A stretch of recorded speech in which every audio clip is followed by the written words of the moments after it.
I don't remember it, but if you did, I'm glad I don't remember it.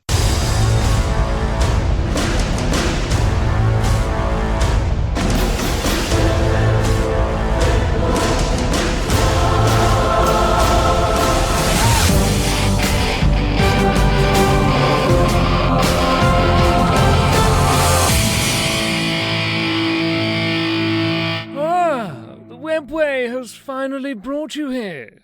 Behold, Forge the Narrative. Hey everybody, welcome to Forge the Narrative. My name is Paul, your host. I'm joined by Tanya Gates. Hey everybody. Red Powell and Adam Camilleri. What up? Oh, hey. We are the Bell Lost Souls podcast. Thanks for joining us. This is going to be a jam-packed episode. We cannot possibly cram it all in because we have points updates, Chaos Space Marines, World Eaters. Not going to deny Red the ability to talk and just kind of steep in the blood of the World Eaters. I was going to say I'm gushing. Sorry. I'm just gushing for World Eaters. Gushing blood. You love to hear it. So we got to talk about that. You know, again, there's going to be a bunch out there. I know a lot of people are going to be talking about all these things. We're going to give you our take on them, and we really appreciate y'all coming with us on this journey. Don't forget to like, share, and subscribe. And maybe consider getting a t-shirt. I'd appreciate that. Link is in the show notes for all that. Where do y'all want to start? I mean, can I just talk about how Sanguinary Guard and Death Company are down 2 points each? And Literally. Yeah. So in the pre-show, Paul mentioned that, and my reaction was, "What did you do, Paul? How did you make this magic happen?" It feels like such a TPM power play. Just been like, "Yeah, look, we should just do this," and everyone's like, "Huh?" And he's like, "Just trust me, just do it." Well, I mean, just on average, if nothing else changed in the list, that's getting somewhere between like 40 to 60 points back. And there's if on the ubiquitous the 3 Sangard 1 Death Company build we've seen around for a bit. Like 21 Sanguinary Guard and 10 or so Death Company, you're looking at 62 points. Just back to you right there. Well played, Mr. Murphy. Yeah, well done. It's a good time for TPM and therefore the world. There you go. Look, it had nothing to do with this, but you know that does open up a lot of war gear options. You know, Thunderhammers on the Death Company are really good. You could even parlay that into two or three additional bodies. Well, you know, that is literally the sweet spot of points changes that I love to see from chapter approved. I don't like seeing armies go up by hundreds of points or down by hundreds of points, but that like 50 to 100 points, it's just enough that you can get a bunch of tools you may not be able to afford earlier, or you can trim a little bit and get another unit. You can't just add automatically. You have to take or adjust. Because you hate to see when people, go up by 200 points or whatever, 150 points, and they're just like, this awesome unit I couldn't afford before, I now just get. And then that can be a bit of a tipping point in a lot of the balance of the game. Yeah, I just think that, really getting 2 or 3 additional 2+ save, armor, contempt, 2 wound models that fly and can heroically intervene makes me happy. So wanted to talk about it just for a second. I won't bog us down with that because we got tons of stuff to talk about. T9 Land Raiders. We had all kind of stuff to talk about. It's such a beautiful segue to talk from the bloodthirsty loyalists to the bloodthirsty traitors. Crimson Path, man. Many walk it. Some try to act like they don't, but they do. Well, didn't Khârn approach Sanguinius first, and Sanguinius was like, "Nah, bro, go see Angron." I think Khârn as a kind of, what do you want to say? Omnipresent god of murder and blood and skulls. I'm pretty sure I think he's got the bandwidth to approach both. I'm not sure he had to do it sequentially. Casts a fairly wide net is what you're saying. Yeah. I'm pretty sure Sanguinius is always everybody's first choice. Not for War Master. Oh, a burn 40,000 years in the making. Oof. Ouch. Yeah. Walked right into that one. I think Paul needs an ointment for that burn. Get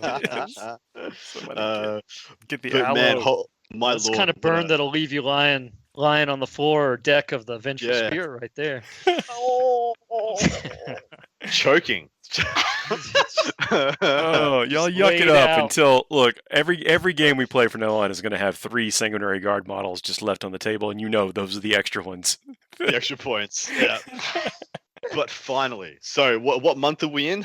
It's June. Okay, everybody sit down for the 6 months of chaos. It begins now, and they're gonna make up for the 6 months we missed. It's gonna be 12 months of goodness packed into 6, because I'm keen for this Chaos Space Marine book and World Eaters and everything 8-star appropriate. 8-pointed star. Let's go into the World Eaters, though. I mean, that's the feature in the White Dwarf. Everyone has access to that. If you want to, get like low barrier to entry. If you don't subscribe to the White Dwarf already, I do highly recommend it. One, it's kind of cool to just like get something hobby related sent to your house on a regular basis, and there's cool articles in here. I like it. They're putting rules in here again now. There was a period of time when they didn't, but there's always some cool tutorials and cool pictures for inspiration and stuff. So again, I just kind of encourage people to. It is worth it if it is within your means to get it. I enjoy getting this every month. I mean, I've talked about it before. Not only some of the painting guides are cool. What you're talking about as far as the rule sets, I think have been great. I mean, just some of the different things they brought in so far to include this most recent edition, of course. And then also on top of that, some of the narrative material, some of the little stories that they have, along with mission sets for narrative pieces to add into, say, like Crusade or something like that. I think it's actually been really, really great for the game, having this kind of monthly deal that you can jump into. And it's not like it's game breaking. I would argue the rules that they brought in, or even the missions for Crusade and whatnot, none of it has been so like, oh, you have to have this in order to make it work. I think there have been some other editions where that has been a case to a certain extent, because that was the only place that you could get certain armies even. But in this case, I really do feel like it's a very balanced approach that they've done with the White Dwarf. Yeah, me too. The only one I can think of that was very potent, and it wasn't even like a game breaker at all, was when they released the Harlequins. Is he going to say? I thought you were going to say Fallen. My bad. No, the Harlequins Army of Renown. Fallen. They even have rules. I never heard of them. Never seen them. Man, they're very elusive. Dude, I've got a whole like Horus Heresy army in 30k Dark Angel scheme. I would love to play as Chaos Space Marine Fallen if they get like rules. I'd love to. They have rules. It's like the app, man. If you pick I'm pretty sure every once in a while. They do. I'm being facetious. I know they do have rules, but none of them are good. Oh, well. You don't have rules you're going to play. But you were talking about the pivotal roles. That first appeared in the White Dwarf. Yeah, that was the only time I remember one of these rules released in the Wife Taught making like being the best build for that faction. Like going from being, usually they add a side build or something spicy or flesh out a thematic play style or that kind of stuff. And I think that's perfect for the White Dwarf releases. Let's get into it with this World Eaters. I mean, so Red, I know you have it and you've read it. Like, what should we be looking for here? So, I mean, first thing that'll attract everybody's eyes, really, I think, is 2 wounds. Okay, I get it. Like, we're all moving on to 2 wounds. I think it's great. I think there's a big disclaimer to this right now, is that even though this comes out and you see it, you can look at the data slates and you can see they have things like Let the Galaxy Burn, which has been, they released that in the Warhammer community very recently in regards to what that means. And that's where you add to any flamer attacks. So like a flamer's D6, it's D6 plus 2 now, thanks to Let the Galaxy Burn. There's also Wanton Slaughter is on there. Yeah, buddy. And a couple other aspects. So just as a disclaimer, I think it's very important to understand is that this data slate is actually not useful until the Chaos Space Marine Codex arrives. I want to feel like they said that beforehand, but you can't just pick this up and run with the current Chaos Space Marine Codex because there are rules on this that just don't apply. You can also see there's an absence of certain things.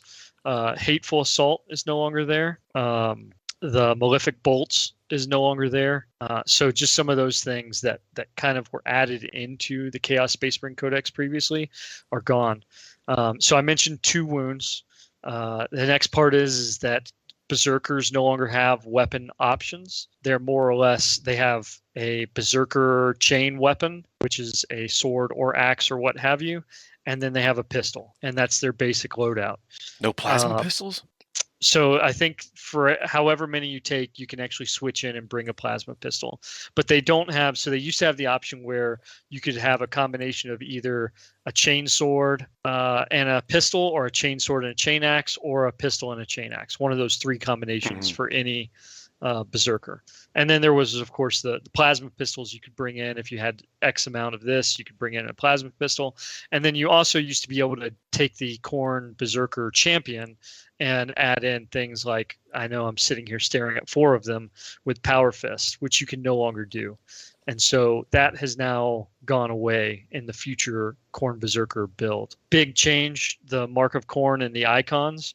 And so Mark of Khârn, if you advance in charge, or if you, sorry, not advance in charge, if you just make a successful charge, you now add on to, I'm sorry, I don't have it directly in front of me right now, but you add on to their strength and attacks, something like that. And then the icon is add an additional AP to their melee attacks. And so the trick here is that what we're looking, and I'm trying to avoid kind of the bloody red elephant in the room here, is that Berserkers don't fight twice. I just need to force that one out real quick, because I think that's a huge shift and change. They don't. It is important to point out that they have 5 base attacks, though. However, I'm just going to go okay, so they have 5 base attacks. The World Eater trait gives them an additional 1, right? So that puts them at 6.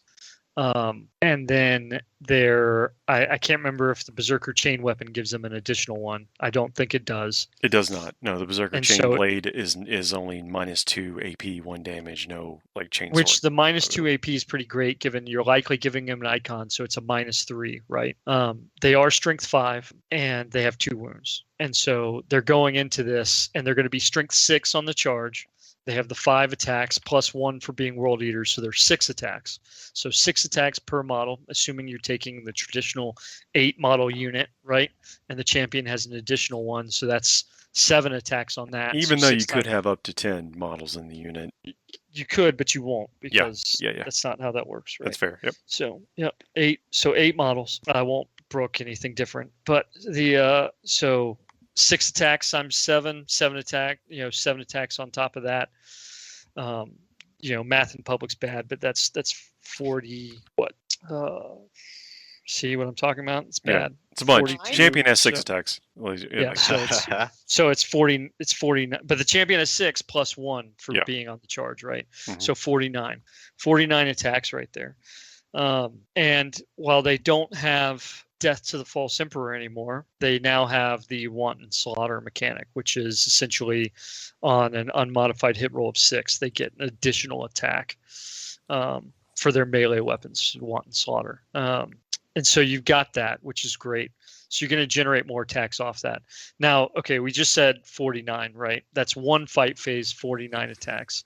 Khârn Berserkers right now, before they go into this. So you have 2 attacks base. You get a 3rd one for the chain sword. You get Hateful Assault, so that puts you at 4. And then World Eaters get an additional 1 for that first phase that they charge. So that's 5. And then they get another fight phase carrying over with Hellish Assault and what they already had.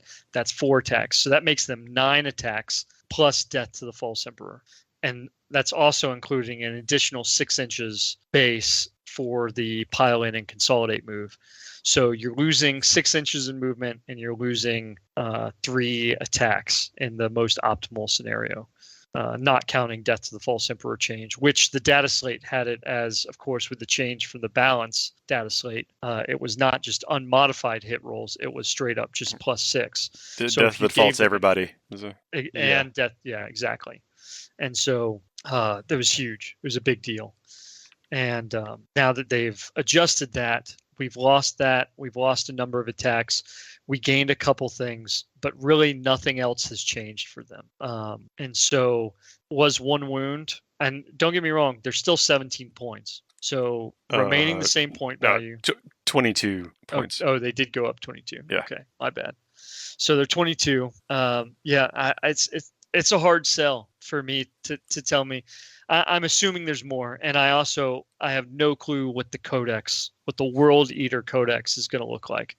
I can't, you don't know what else is going to be in there that might juice it up to the next level. But right now, no major change to stratagems beyond bringing them in line with 9th edition. That isn't going to, you're not going to stop me from running them. That's for sure. But I think, I think 22 is fine. So an intercessor is an assault intercessor right now is 19.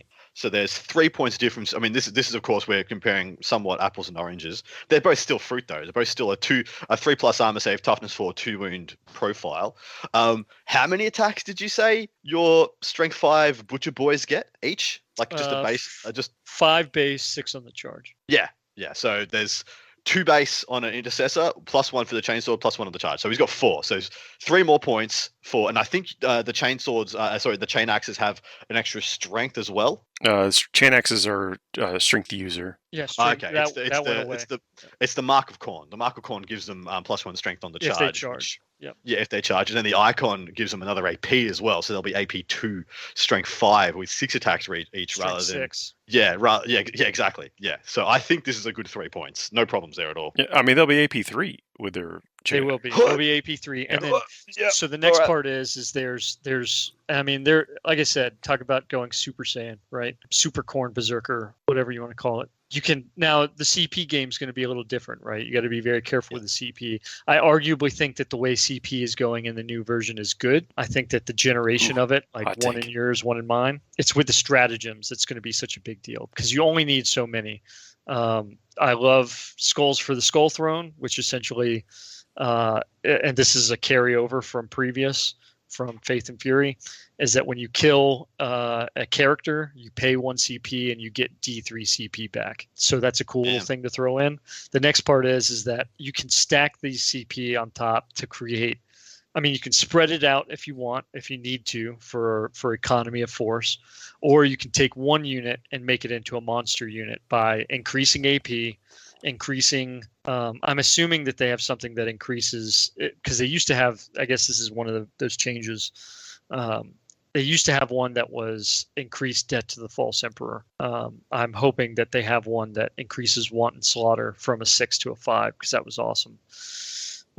We could talk about the progression of the wanton things here in a minute. That's important too. And I think it's important. It's good to know that just the berserkers have it all the time because they have the ability. They have World Eaters have essentially a scout move stratagem where this one arguably got better because it used to be that you had to activate it while you were deploying them.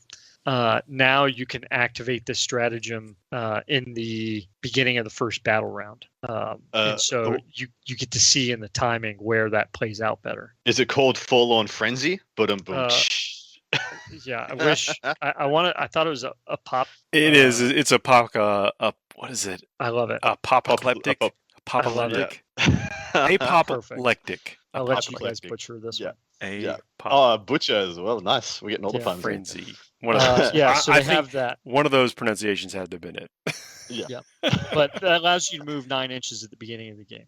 You can make a normal move up to 9 inches. Up to 9 inches. Yeah. You so I don't know, like everybody, maybe some people are too young, but The Shining, when the elevator doors open, it's like that. But the elevator's full of berserkers That's instead a creepy scene. It's a great scene. Man, great movie. I thought you were talking about when the blood pours in around. It is, yeah. Okay, yeah. That's it. From the elevator. So that, and then plus the Red Butchers. I mean, thank God the Red Butchers kept the ability to fight twice.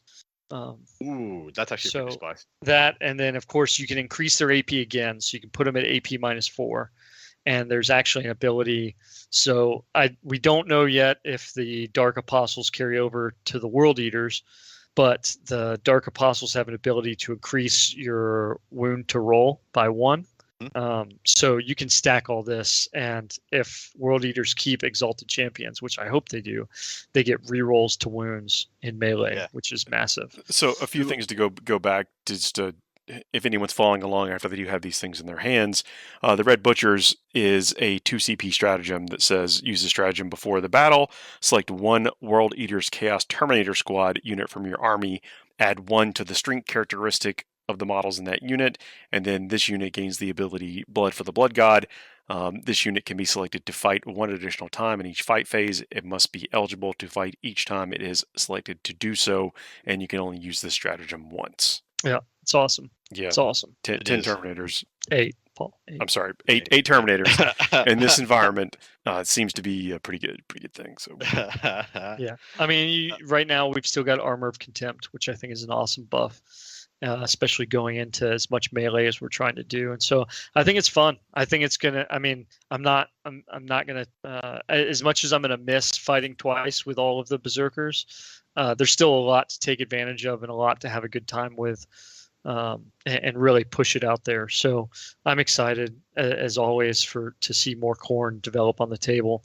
I'm really excited that this is just the precursor to their own codex. Do we want to cover the wanton? Yeah, the wanton chaos order. I do, and I also want to talk about Scorn of Sorcery as a stratagem in a minute. Red, That's a good one. I give you the choice. What would you like to?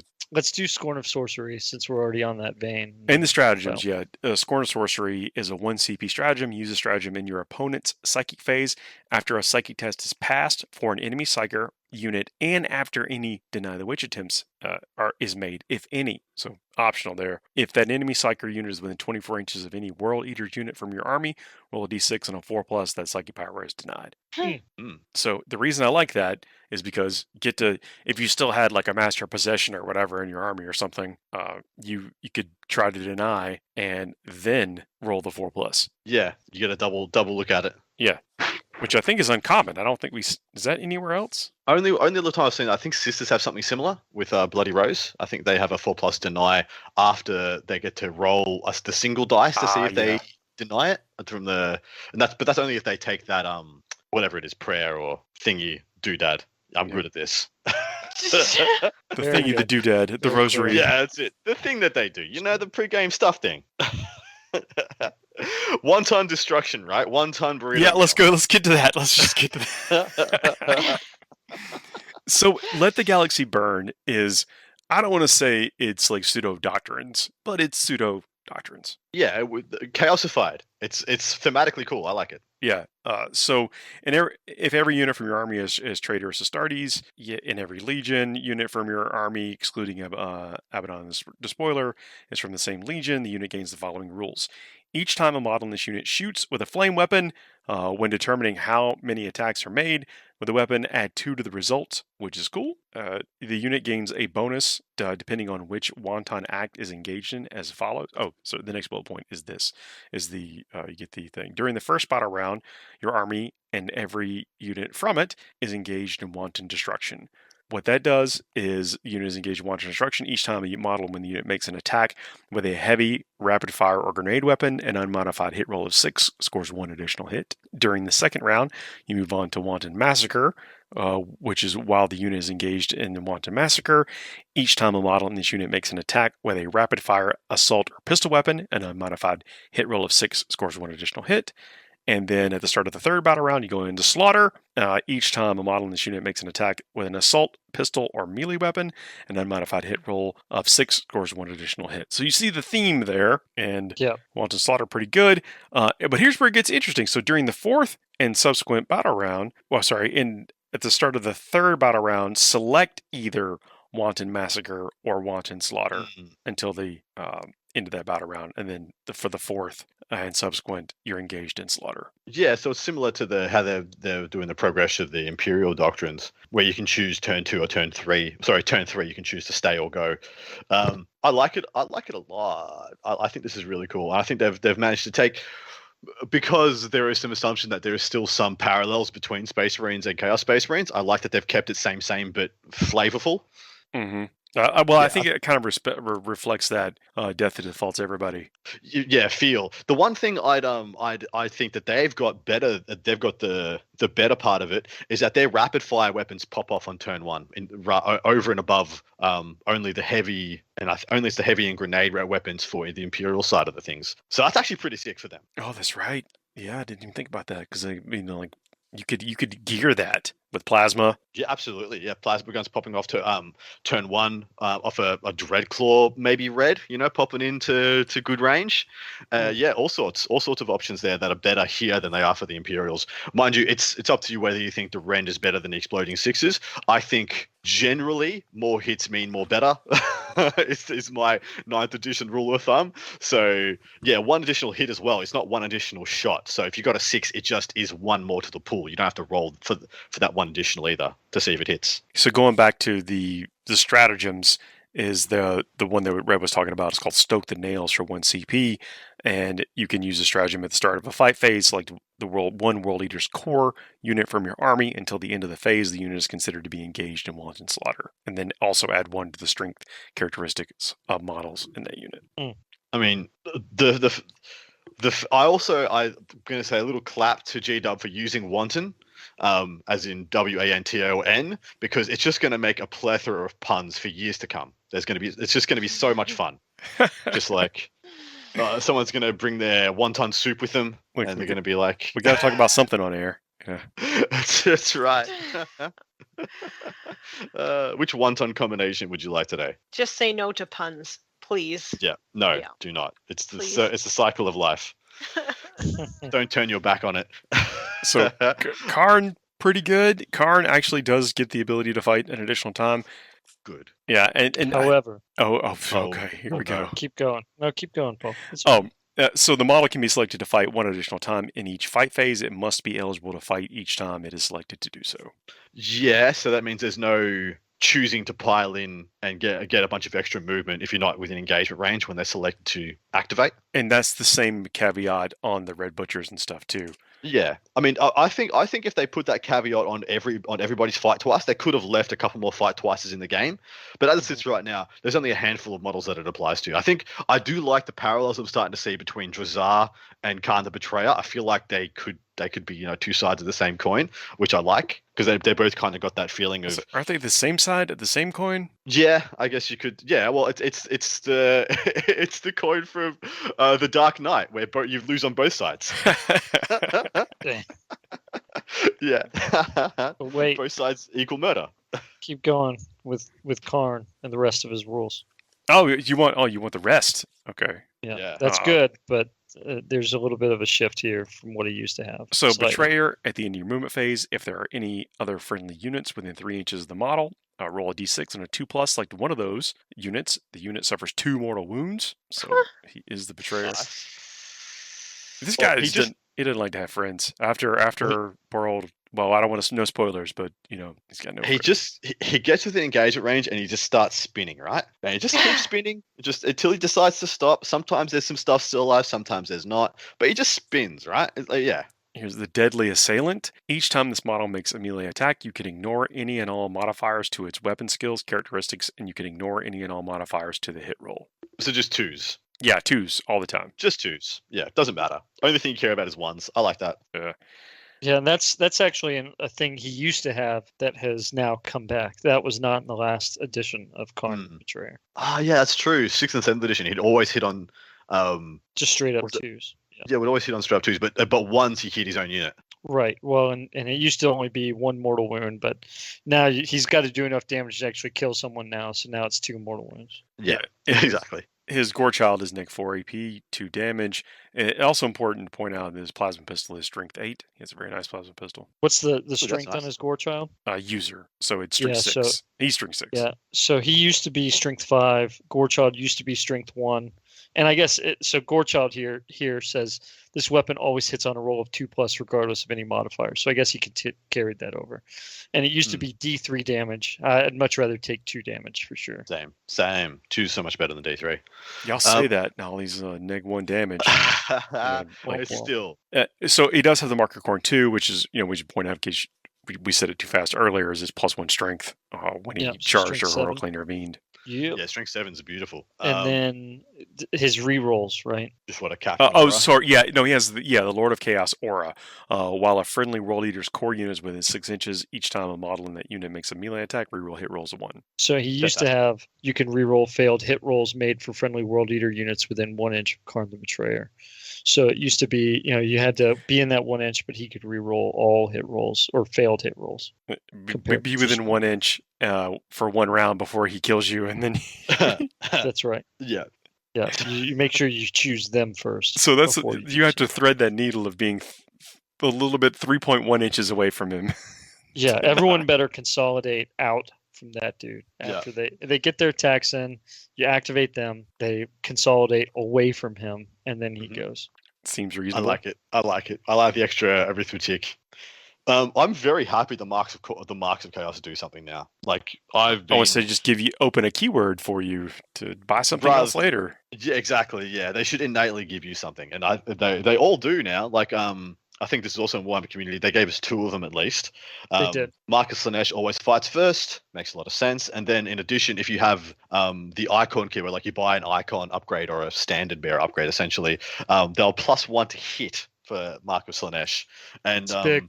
yeah, so it's when you add an Empress Children character or Empress Children core unit to your army or crusade force, you must upgrade that unit to have Marcus Slanesh. So I'm assuming World is going to be the same, and all the other assigned legions will be the same. But it's going to be interesting to see what they do for stuff like the undivided legions, like the Night Lords, the Iron Warriors, the Word Bearers. You want to talk about what the rest of the marks do, like Mark and Nurgle? Yeah, lay it on Yeah, us. yeah. Each time an attack is made against this unit, if the strength characteristic of that attack either equals or is at least double the toughness characteristic of this unit, subtract 1 from that attack's wound roll. Ooh, Yeah, and then okay. while this unit has the icon keyword, each time a model in the unit makes a ranged attack, an unmodified hit roll of 6 automatically wounds the target. That's really good. Can you read that first bit again for us and Yeah. unpack it?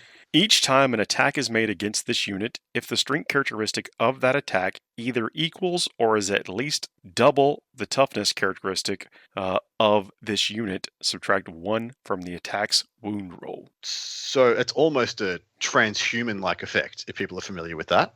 So it's actually better against stuff that's equal your toughness. So if they're wounding you on 4s naturally, like strength 5 versus toughness now it's 5, 5s. they'd be 5s. Yeah, wow, that's really good. And anything better than that is straight back to 4s.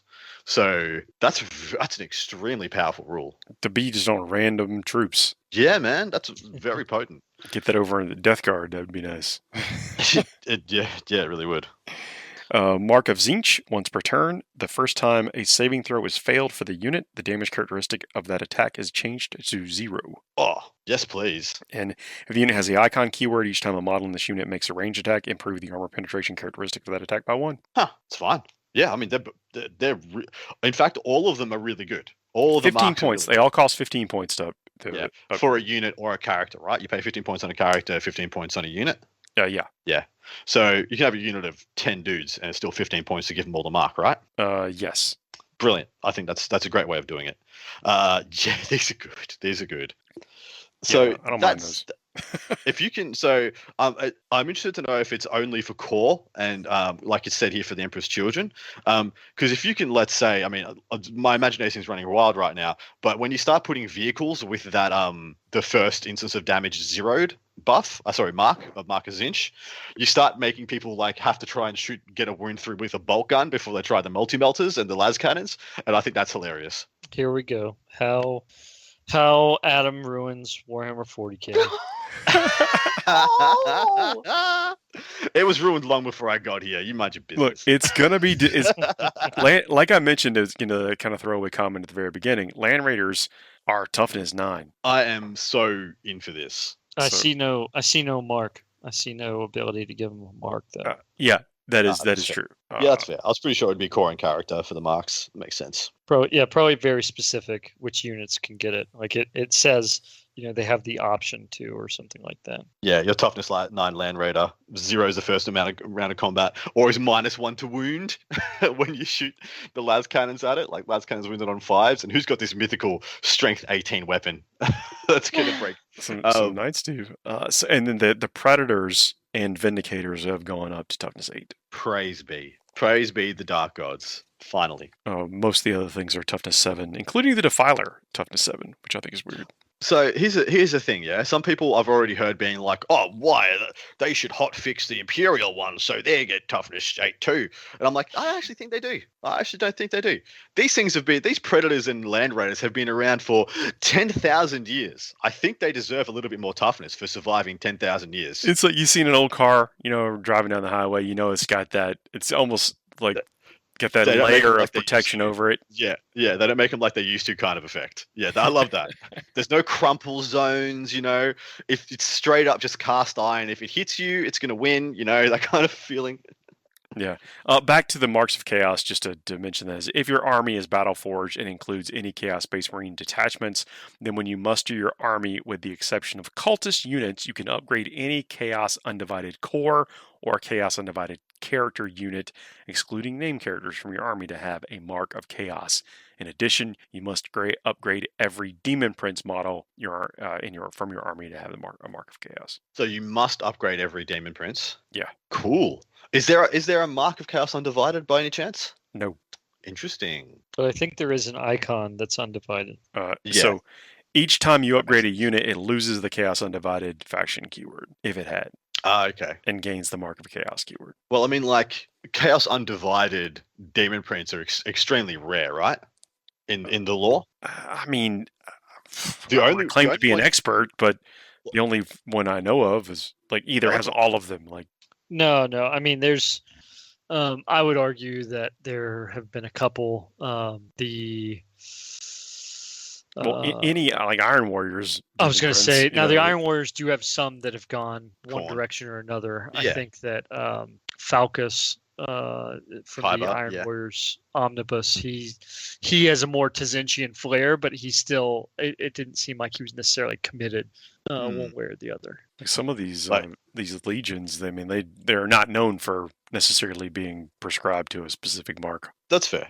There's it's just so much harder, you know. It's just such harder work to get all four of them to want you. Like, you just got to do so much, grab so much more attention. It's just a whole deal. Like, go for one. Just people out there, just dedicate yourself to one. It's an easier road. And I make sure I read this right. Yeah. In addition, you must upgrade every Demon Prince model from your army to have a Mark of Chaos. So basically, every Demon Prince costs 15 more points than you might be expecting. I'm really interested to see how the Be'lakor deal carries over. I mean, like Or his, how he integrates into this Disciples of Be'lakor. Yeah, the Shadows, Disciples of Shadow, or Yeah. however that goes. there's a bunch. This book is equally as big as the Space Marine book. Good. Let me go and tell you, it is. Team Well, of maybe Nine. not equally as big. It's 183 pages. I think that's like 10 pages shorter. They should have just made some stuff up. Left like 10 blank pages in there, just so it's just as thick. Just put like it's like Gilliman with like an evil face drawn on him, like with horns drawn on him. It's literally just some propaganda, some Abaddon propaganda. We didn't fail 13 times. We won strategically in this very specific sandbox 13 times. Look, I'm glad you brought up Abaddon because he is a truck. Oh man. Oh Yeah, lord! he's something So else. there is a fundamental design thing that I assumed was never going to happen, and Abaddon has made it happen. Tell you what, let's we take a quick break and then we'll come back and talk about Abaddon. See you in a second. FTN is brought to you by Discount Games Inc. Please visit them at www.discountgamesinc.com. And don't forget to ask Jay about ways to save even more on your hobby projects. We are back to talk about the Despoiler, the arch heretic. Is that who he is? Is he referred to that? I know Horace was. I never heard Abby. I can't remember Abby being referred to as the arch heretic, but he might have. Whatever. It's been 10,000 years. I'm sure somebody's Isn't called he him. kind of like one of the biggest disappointments in Warhammer? Straight to the jugular. Love it. You are absolutely correct until very recently. And I say that there's been like a lot of effort in the lore, good effort. Not even, I don't think it's too forced to kind of bring him back as an actual villain and less of a caricature. Yeah.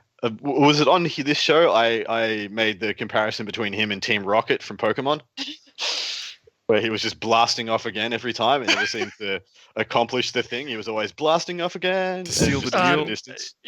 I don't remember it, but if you did, I'm glad I wait. don't remember it. So let's just- Well, I'm happy to have enlightened you, No, Red. I've no, brought a you're whole good. new meme value to your envisionments of Abby. But yeah, for the longest time, he was Failbaddon of the 12th, crappy crusade, Black Crusade. I think Yeah. the 12th attempt at doing something that went nowhere. 14th time's the charm, Exactly right.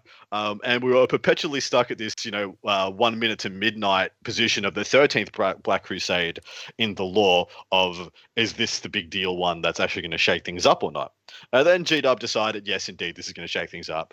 Cadia fell, still lives on in our hearts, and we're off to the races. He's not Failbaddon. He's a good boy, and he's doing a good job for the Dark Powers. Yeah, and then like in the Horus Heresy stuff, there's been a lot of even Horse Heresy and Siege of Terra, there's been all of this like cool scenes with him and where he's trying to kind of find his place, and then the Black Legion novels, Talon of Horus novels, which are amazing. They're like 31K. They take place right after the Heresy. Abaddon in the Heresy and in those Black Legion novels is just he kind of makes you admire him for his just the audacity, the sheer will that he possessed to try and so the scouring is in the Black Legion novels. The scourings happened. It's at the formation of the Black Legion, kind of. There's all these disparate bands, like all the traitor legions are kind of fighting for dominance of who's now in control. A lot of them have turned against the Sons of Horus for failing so abysmally to win the war. And then Abaddon's like, nah, we're going to be better than this. And by sheer force of will and being him, forges the traitor legions into a thing again. And it's a beautiful thing to behold. Yeah. But you were talking about rules right before we were cut, and you think that he's kind of pushed now.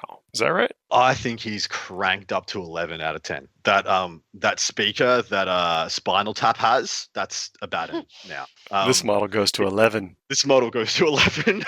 Yeah. It actually does leadership 11. That's not even a joke. Couldn't have been more well lined up there. So the rule that I want to draw everyone's attention to is that there's a thing that GW has been doing for a little bit, and we've colloquially started to calling it the term is wound gated. He's a wound gated model, as in he can only take a certain amount of wounds per phase. Now, usually you find things like of this ilk on things like Gazkul, on Khârn, or on a model like a so either something that's big, can't be character protected, as in can't be bodyguarded and then not shot, as in it's over the 9 wound cap for that rule, and therefore you put in rules to make sure it can't die immediately by like couple of high damage shots going through. Like you can't kill Gaz in one shooting phase. Can't kill a Khârn in one shooting phase. Abaddon has that same rule, but how many wounds has he got, mate? He has 9 wounds. So he's under the cap, and he has that rule. The only other ones that are under the cap and have that rule are the Phoenix Lords, but they only have 6 wounds, so they can be killed in a single turn quite effectively. Like a battle round, yeah. They can be killed over the course of that. Yeah. To kill Abaddon in one turn, you'd need to do 3 in Psychic, 3 in Shooting, 3 in the Fight phase, or somehow do some janky models in the Charge phase. As soon as you get over that second 3, that's like as soon as you go from 6 to even to 7, let alone from 6 to 9, you start creating a lot of problems. As in, like, it's almost impossible to kill this guy in a turn. And then if you don't and you fail, he's an absolute butcher. We'll kill whatever you use to try and get to him, and then he'll be bodyguarded again, and you won't get another chance. So I think he is absolutely cranked. I think he's incredible, and I want Abaddon to be just under Primarch level crazy as a profile, but like Morven Vahl level of usable, if you know what I mean. Like Morven Vahl's ubiquitous in Sisters Army. She's so freaking good, but she's under that like 500, 400 point, can I afford to take this guy level. I mean, this got me looking at this model like, maybe I need it. Like I don't really play Black Legion, but maybe I'll start. Well, doesn't he have the Shadow Sun kind of rule where you can take him along with anything and he doesn't break any other Supreme Commander? Yeah. Oh, praise, just whatever, paint him whatever colors you want. It's like, literally are you playing Chaos, get an Abaddon, because he can go on whatever list. Cool. Looking mighty good in that World Leaders army. So can he go with anything Chaos, or is it just Chaos Space Marines? Yeah, he's a Supreme Commander for Chaos Space Marines as far as we know. We don't know the exact verbiage. Yeah, he has the War Master. If your army is battle forged, this model must be your warlord. If one or more models, if more than one model from your army has rule, then whatever. It gains the Agent of Chaos keyword, the Despoiler. Yeah. So it's we'll have to unpack what Agent of Chaos is, but if that's like Agent of the Imperium, like what Tanya's alluding to is correct. He could go in a Chaos Knight army. He can go in a Demon army. That would be very spicy. Yeah. If this model is your warlord, it gains the Agent of Chaos keyword. Amazing. So the shackles are off. Just, do you play Chaos? You should buy this model. Yeah. It's an amazing freaking model as is anyway. Like, doesn't matter. No doubt. Does he fit into a Chaos Knights list? Would he have some play in there? Yeah, why not? What purpose would he serve that a knight doesn't already do? I don't know how you get him in the list either. That's the hard part because he's Supreme Commander Detachment. Yeah, Supreme Command Detachment. Just take it. Yeah, but command points ain't what they used to be. You know what I'm saying? That's true. Is he infantry? Is he monster? Is he what? He is not a monster and not infantry. Oh, he is infantry. Yeah. So character, Supreme Commander, infantry, Chaos Lord, Terminator, Abaddon the Despoiler. So in my mind, there are some terrain formats out there, most notably to mine being the G-Dub terrain format, where you can insulate yourself pretty well against night combat, as in like you can be in an inch from the walls and they have to go all the way around to get you and stuff to the back of the ruins. Abby got no problems like that. He's just going to come straight through the wall, chop you up. So if you were going to take him, that'd be the best way, because he's essentially like all the killing and buffing ability that you for himself. You know, he still gives himself full rerolls to hit and stuff like any other chapter master can do for characters and core. And then like he just like Kool-Aid mans his way through the battlefield. He's a Terminator. Does that mean that he can deep strike? Mm-hmm. Yeah. He has they have a special rule, the warp something or another, that he's Warp strike. actually there you go, warp strike. He can deep strike. Give us his offensive profiles. I want to know how much of a butcher this butcher boy He's is. got some bad breath. Very offensive. He's known to leave his elbows on the table during dinner. Oh, jeez. What a monster! No manners. Doesn't say sir or man. Like, just outrageous. Okay, so he has 8 attacks base, wounds 9, strength 6, toughness 6, hits on 2s, moves 6, so not the fastest. I guess it's tough hauling around that Terminator armor. The Talon of Horus shooting profile is Assault 4, Strength 5, Neg 1 AP, 2 damage. Drychen, which is his like demon weapon, is plus 3 strength, so it puts him in Strength 9, Neg 4 AP, 3 damage apiece. Each time an attack is made with this weapon, an unmodified wound roll of 6, the target suffers D3 mortal wounds in addition to any normal damage. Very comparable to the Emperor's Sword that Gilliman carries, funnily enough. The Talon of Horus in melee is neg 4 AP 1 damage each time the attack is made with this weapon. Make 2 hits instead of 1. So that's, I don't know if you were keeping track, but I said he had 8 attacks, so that would be 16 swats with that. Yeah, yikes. Talon of Horus. Woof. Neg 4 yikes. AP. So, wait a sec. So you That's said why there's no Drachnian's plus 3 strength? Yeah. It's 1 better than the Emperor's Sword. Take that, Gilliman. Take that, Emperor. Emperor's Sword for Gilliman is plus 2, minus 4, flat 3, with the 6s do D3 as well. D3 mortals. So yeah, plus 1 for Drachnian there. Yeah, so his Despoiler aura is only Chaos Core, so would not be himself. He would not be re-rolling himself. So no, he doesn't have another special rule. So he has the aura of reroll ones like a captain, but then he has the one unit he picks is full rerolls to hit, rerolls to wound, like Morven Val. So he has Let the Galaxy Burn, Warp Strike, and then Mark your Chaos Ascendant each time a model makes a melee attack. If it made a charge move, was charged, or performed a heroic intervention this turn, add 1 to the strength characteristic of the attack. Once per turn, the first time a saving throw is failed for this model, the damage characteristic of the attack is charged to 0. I don't know if you mentioned that. Good. Yeah, so good. Yeah, that's all the marks, right? Yeah. Each time an attack is made against the model, the strength characteristic of the attack. That's the subtract 1 from the wound roll. Yep, he has all the marks. I guess I am just reading all the marks at this point, but yeah, he does have it all. Yeah, I was pretty sure he had another special rule akin to Morven Val's, where he picks a unit and they get full rerolls to hit and wound. But I might be wrong. So Lord of the Traitor Legion, your command phase, select 1 friendly Heretic Astartes core or Heretic Astartes character. So he would he would.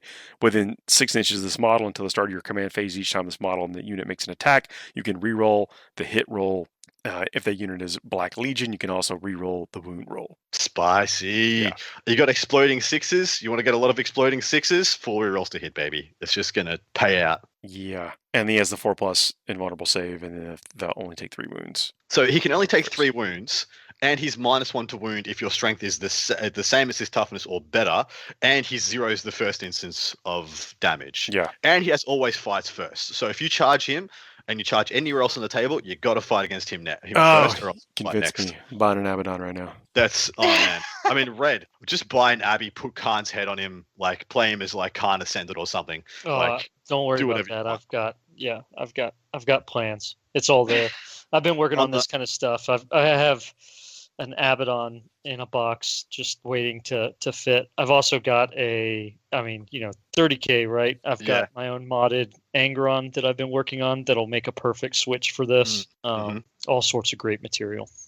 Well, I'm if I play some Fallen, and Luther's no one to be any spoilers, but Luther might be on the loose again. Luther Ascendant. He looks surprisingly like Abaddon. What a coincidence!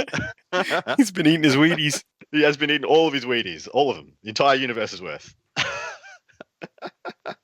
He is a beast. Yeah, Abaddon's pretty much.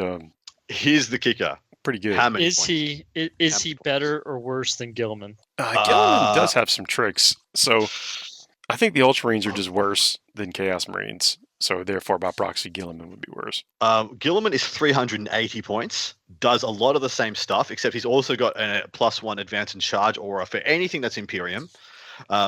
And he's got he still has his 4 rerolls to hit aura rather than just being the and a 3-up. How many points is Gilliman? 380 for Gilliman. Okay.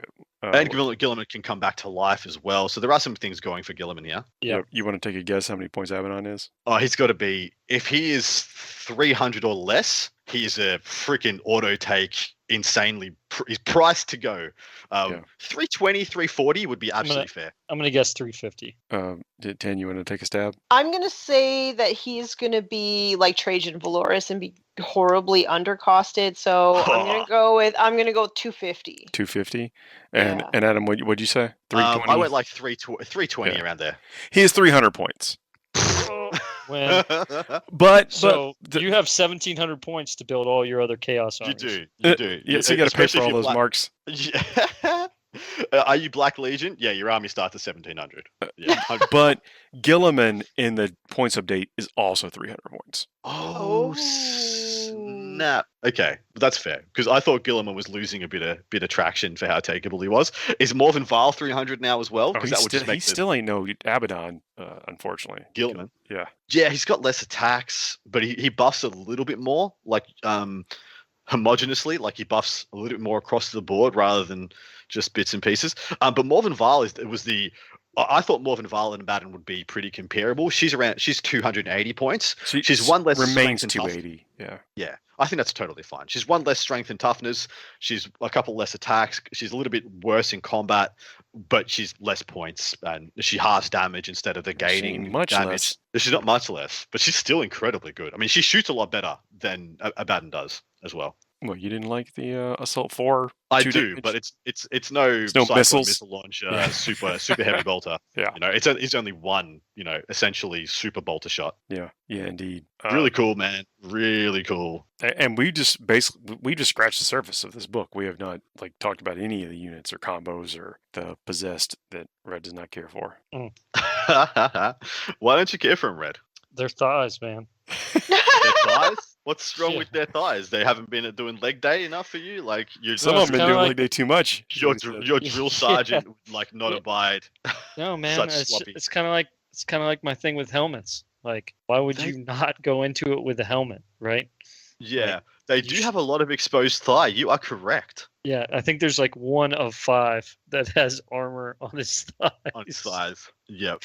I'm just saying, I get it. They look cool. All the twisted appendages and everything. I just don't get it why 4 of 5 chose not to wear pants. Maybe they just flexed real hard and their pants just fell off. They just Goku. They decided to take off their weighted clothing so they could fight at full power. I get it. If you've got to make the Gal Vorback look so good that you design entirely new models that they aren't allowed to have armor on their legs for some reason, so that everybody just says, "Man, those Gal Vorback looks so good with pants on." Man, you do know they're movement 9. Possess move 9. That's what I'm saying. Just so much. Leg day never missed. Clearly doing shuttle sprints on the regular. Yeah. Possessed are movement 9. I get it. There's no way that there's no pants in the entire Eye of Terror that these guys can keep on. I get it. I they love gotta this so run. much. They Well, gotta I mean, you try. As soon as you put pants on, you're capped at movement 7. You can't go any faster. Like that's what we're that's what learning I'm here. talking about. I That's think you're exactly what the right. problem is here. Do you know who else doesn't wear pants? Gene stealers. Gilliman. They move 9 as well. Oh. Yeah, I mean, yeah, you don't see any like half breed gene stealer cultists moving 9 inches Nah, because they got pants on. And that's the Pants on, weirdest thing. Actual pant thieves have no pants. It's because they steal Oh, each it's other's so- pants. There you go. Oh, it's It's- like a yeah, game they yeah. play with each other. They'd Yeah. be gene havers rather than gene stealers. Like, you know, if they had pants. Oh my goodness, we're going well and truly off the rails. Gene owners. Average gene enjoyer. Oh, so good. But yeah, like, you know, was there a time in the G-Dub design studio where they decided no pants make more faster? Like, was that a thing? I think this is definitely design choice, yes. Yeah, definitely. They wrote it on the whiteboard. Can't have pants and move 9. It's in the style guide. I bet they were looking at the models and the rules, and I was like, man, they look fast. They've done ran their pants off. Yeah, I was gonna say I'd like to see the concept development on these because they were like these guys look good, but they don't look like they move 9 inches. We gotta step it up. What do we gotta do to make it look like? Put wings on them. Put like chaos like invertebra laced like booster packs or something. Nope. I mean, just take the pants off. We can literally. We're being very facetious. But the whole reason they don't have pants on is so that they don't just look like the Chaos Space Marine kids with different arms. That's literally why. I don't share this with Red. I actually like them. I think they're. I like him as well. But I am all aboard the Red SAS train. Yeah. I'm willing to stay on this train as far as it goes. We had to explore this topic. Yeah, it's fantastic. I mean, I know you guys aren't like because.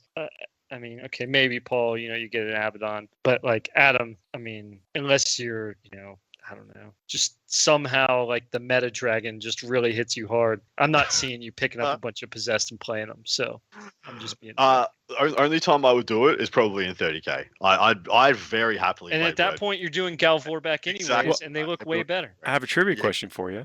Do you know how the Galvorback are inducted? How word bearers are inducted into the Galvorback? I bet it's horrifying, whatever it is. It's actually we actually can't say because now that Tanya just said that, I understand. Tanya, you haven't read the books. Oh, where never that mind. happens, have you? No, should I mute my headset? No, so we'll you just guys stop. don't- No. I didn't realize it might be a spoiler. I didn't know if it was in the codex or not. I'll just like someone let us know in the comments, but hide it down below the fold or whatever. If we should 100% do viewer submitted trivia on FTN. Like they don't test want out our answers. Yeah. Oh, they will. They will want. Yeah. If you target a question at Adam, I'll only give wrong answers. So challenge accepted. And vice versa for Red. Like vice versa. But yeah. Tanya, we had a little book review, and Tanya was halfway through a very influential and exciting book, and we might want an underappreciated book. Very Massively underappreciated. Literally, nobody was talking about this book, and I thought it was just going to be just another, Horus Heresy book. And I get halfway through, not even halfway through, like a quarter of the way in, and I'm like, this book hits different. We're talking about Outcast Dead. Yeah. Yeah, I mean, Tanya, I'll admit, I'm not super public about it. You're almost, I thought it's an amazing book, but nobody else talks about it. It's like a dirty little secret almost, just how good it is. Right? Like, no, but like, it was not on anybody's like top 5 list. It's easily on my top 5 list for Horus Heresy books now. And yeah, I don't know. It was just really interesting to me because like everything happened on Earth. And it really sort of like you got to see a bit of humanity inside of Space Marines. And I don't know, I just really, really liked it. And that you get to meet somebody really important in there. And anytime that you meet that person, I'm always like, this guy is tragic. So yeah, I don't want to give any spoilers, but it was definitely in my top 5 if you have not checked out Outcast Dead. I mean, that's the biggest takeaway. Yeah, like it's so good. Maybe it's not like your typical Warfront kind of Horus Heresy novel, but I think that's what makes it special. So everybody knows that Graham McNeil's a strong writer. Like, puts up great stuff. Doesn't just write, Warhammer stuff. Has gone on to write all kind of things. So, but you're right. No one was talking about this novel because I think it was coming out. When it came out, it was probably at a period where some other thing was happening in the heresy, or there were a bunch of books or something that just kind of pushed it off. Well, it was so early, right? I think I may be wrong, but I think it's like book 12 or book 13 of like a 40 book series, not counting all the anthologies and short stories. Yeah. And so when it came out, I want to say in the pacing of everything, it was almost like a lull in that it came out and we just gone through, Mechanicum, I think, is book 10. And so you've got the really like back and forth crazy politics going on Mars and the whole, Dark Mechanicum's on the rise. And then Outcast Dead drops. And I think it caught a lot of people off guard because it was such a transition from all of the aftermath of Istvan 5 and everything was going and developing. Because, even when you read the book and the timing and phasing of it and where it happens, everything is catching up with them all the way back on Earth, where it's really hard to tell exactly what's going on because it's so far out and the confusion of the Horus Heresy and its emergence. It's a very interesting setting, and I think that Tanya, you hit it right on the head with it is different. It does hit different, and I can imagine if you thought going into it that you were going to again, to credit Graham McNeil, like it's got a very for me, with like an author correlation, Robert Heinlein kind of feel, because of the way that it approaches and humanizes certain aspects, and how you also get introduced to the astropath world, which honestly, until later on in the series, you haven't seen a lot of that and where that's going. And so there's a really, really good book. I think it was solid delivery on their part. I really liked how, even though all of it happens on Earth, I really liked how Graham McNeil captured the scope of the Imperium, like just how big the Imperium is. He is a master at explaining that to you in such a way, and he almost uses really tiny details to do it. And it's one of the reasons why I really like the Eisenhorn series, because even though, it's basically skirmish battles for the most part, Dan Abnett still is able to convey like the grandiose scope of the Warhammer 40k universe. And I really like that. And it's so funny because I feel like sometimes in the battle scenes in Horus Heresy, I don't get that. But like, especially in dealing with the astropaths and what they have to do to get these messages from across the galaxy, it just really drives home how big this story really is. Well, I think that's a great point in regards to how things are described and developed. I think in a lot of battle scenes, most of it in the war scenes are the action, right? Like they're writing and driving action. But in all of these, when you step away from that kind of action-driven momentum, you have to do, as an author, a lot of world building. And I think with Dan Abnett in the pacing of Eisenhorn and the entire series, really, he did massive amounts of world building from where he started to where he carries through. And I think with Graham McNeil in this case, and again, with how early on it was in the Horus Heresy, Graham McNeil set the foundation for a lot of things that we know as the Imperial Palace and what it looked like. Because really, and Tanya, you're on the journey right now. How much of the Imperial Palace had you really seen before this, right? And how much had we seen in that regard? And what he built up and started to paint and bring together set a lot of the foundations for what we know for certain other aspects, without me going into any spoilers of what was introduced there, that I think were pretty massive things to bring into light. Yeah, and I mean, I had read, because I've read a little bit of the Beast Arises series, and they go into the palace a little bit there, but even in those books, it didn't convey the scale as well, sure, as how it did in this book. So, well, I mean, Siege of Terra lives in the palace, But you have to think the authors, they get together and talk about all this stuff.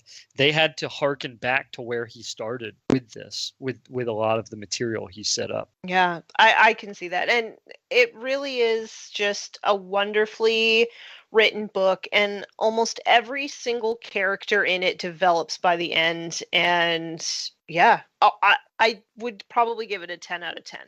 I'm actually quite disappointed because my dog chewed the ever-loving crap out of this book, and I just barely got through it before it fell apart. So now I'm going to have to buy another copy of it. Put it on the shelf. There we go. So it came out. So I've just actually Googled the reading order of the Horus Heresy, because I've never even seen this apart from the first 4, like Horus Rising, False Gods, Galaxy in Flames, and then Eisenstein. I thought it was just on for young and old straight after that, but there's actually a reading order. Well, it's because that's how I was introduced to it. I came along somewhere in like the early 2010s. Like the reading order did come out after several books had been released, and so they kind of went back and put this preferred. You merely adopted the Horus Heresy. I was born in it, man. I was there when they were dropped. I am reading through them in the reading order that is suggested. So I just assumed that was how they were published, but now I'm like, it's probably not how they were published. Yeah. So Outcast Dead comes in at number 17, straight after Age of Darkness and before Deliverance Lost. So Deliverance Lost, I actually don't mind. Yeah, because it gives you... I'm reading an Age of Sigmar novel now, and then I'm going to be reading Deliverance Lost right after. You've got some good stuff. No Fear, The Primarchs, Fear to Tread, Shadows of Treachery. Like, there's some good ones coming up. Betrayer at 24 is one of my favorites. You got that one in a couple of books' time.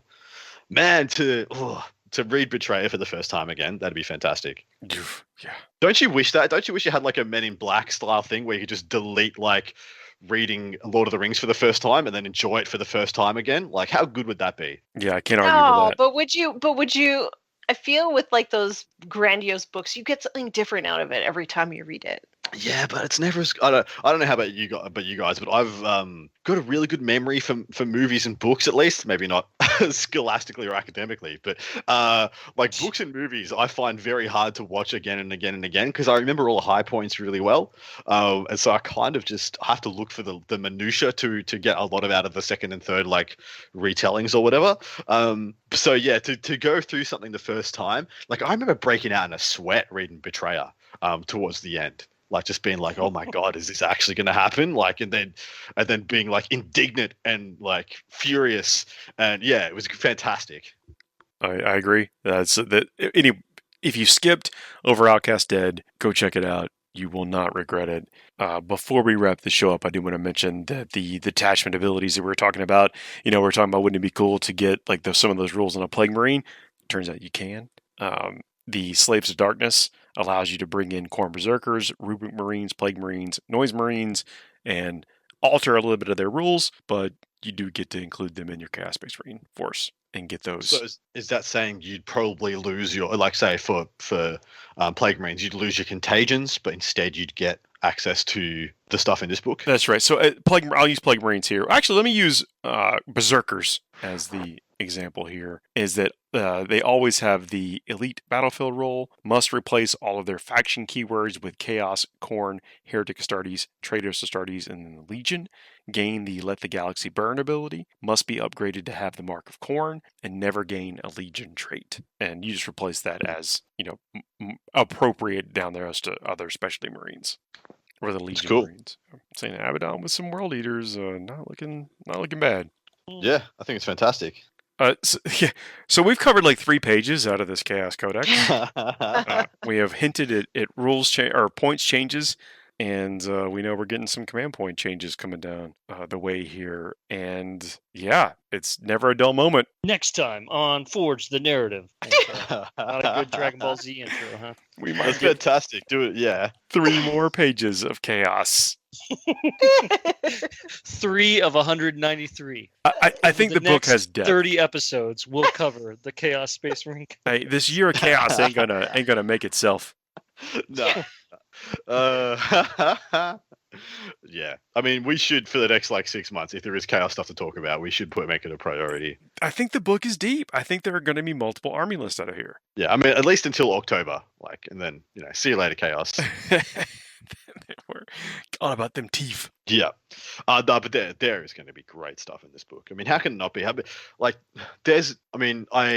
I know people's opinions may differ, but I think every 9th edition book has been pretty good for the player base of that book.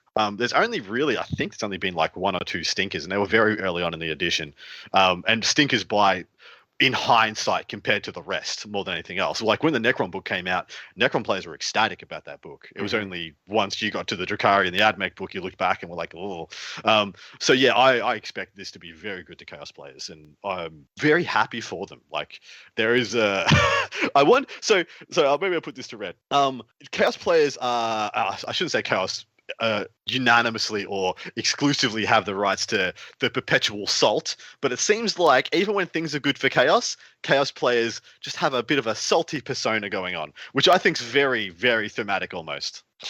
I mean, I know what you're talking about, but Yep. I think that's maybe, I think there's some perception associated with that. Availability bias, maybe more so than anything else, given that over the last little time, the amount of salt associated with the 1 wound versus 2 wounds and the effort it would have taken to make that adjustment with all of the other mechanisms that GW has implemented, data slate, And point updates, so on and so forth. Like, you're telling me that it couldn't have been done somewhere in there, and I know like I'm fulfilling the prophecy here and there. yeah, But you are. I love it. at the He same did this time, on though, purpose. right, Yeah. exactly. I mean, there was a time where chaos was quite ascendant, and it didn't There have was. the new Abaddon model even, right? I mean, Jim Vessel had a strong run for about 4 months, just crushing things with Chaos chaos. Yeah. There's been plenty of times the release of the exalted greater chaos demons.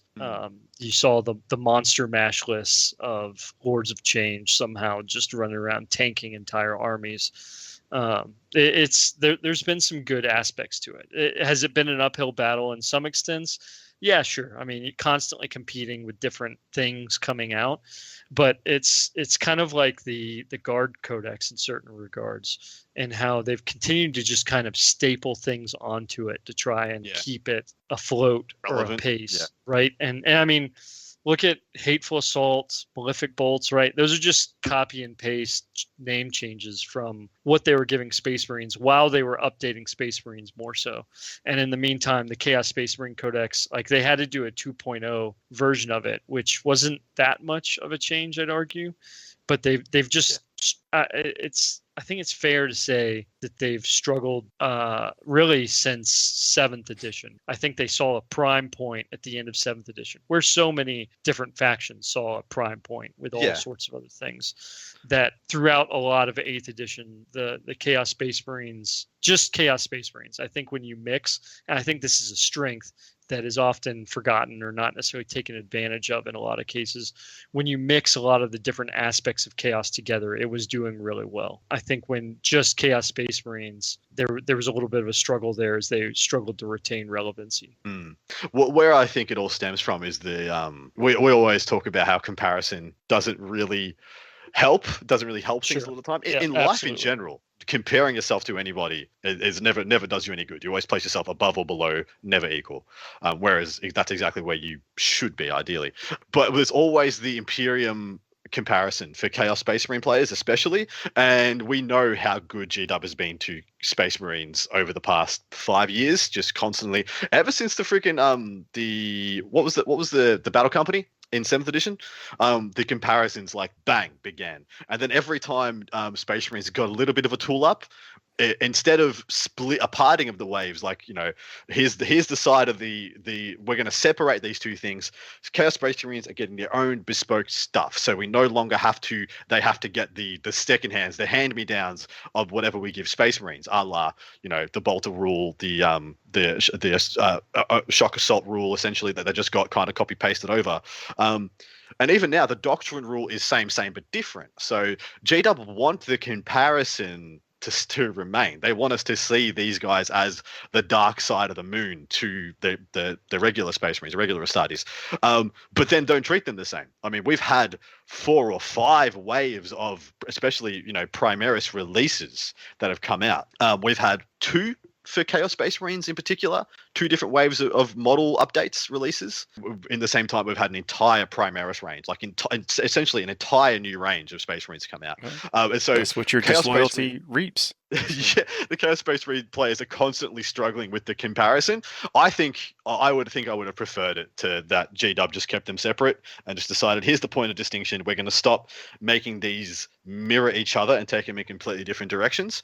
But I can't say I hate it. I just dislike it on behalf of the Chaos Space Marine players, because I think that's where this perpetual assault comes from. I mean, I can understand exactly what you're talking about. I do think that there's something to, really appreciating what is out there. I think that, again, it's in a lot of cases, people, you see what's working in the meta, and then have to acknowledge to an extent that the meta is self-incepting, right? Like it kind of, I'm not going to straight up call it a self-licking ice cream cone, but never heard that expression before. What the hell is that? A self-licking ice cream cone. It kind of, it's there for its own existence, own enjoyment, right?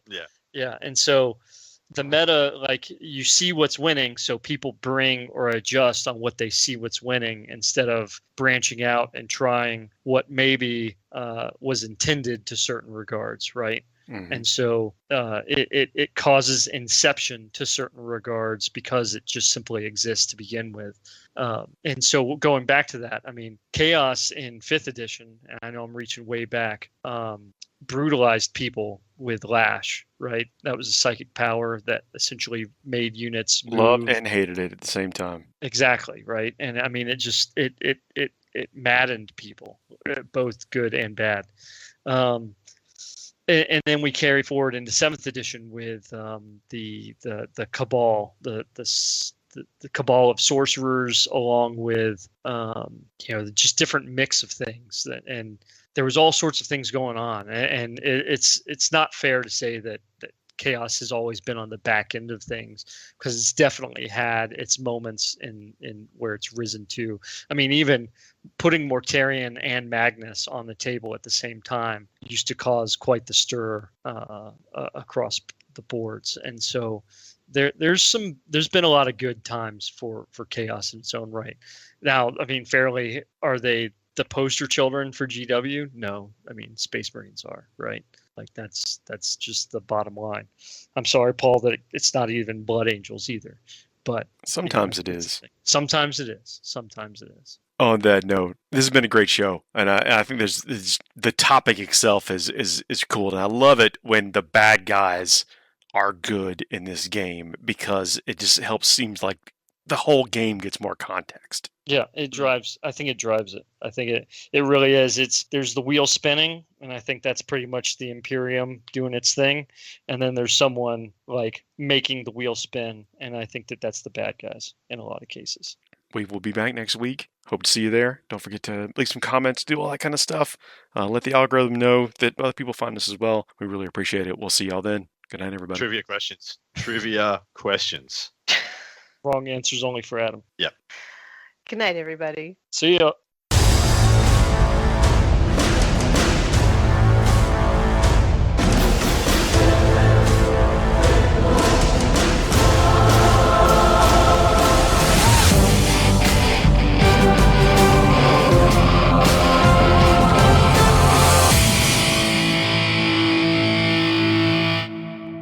Our craft worlds are sentient beings. These hosts are not.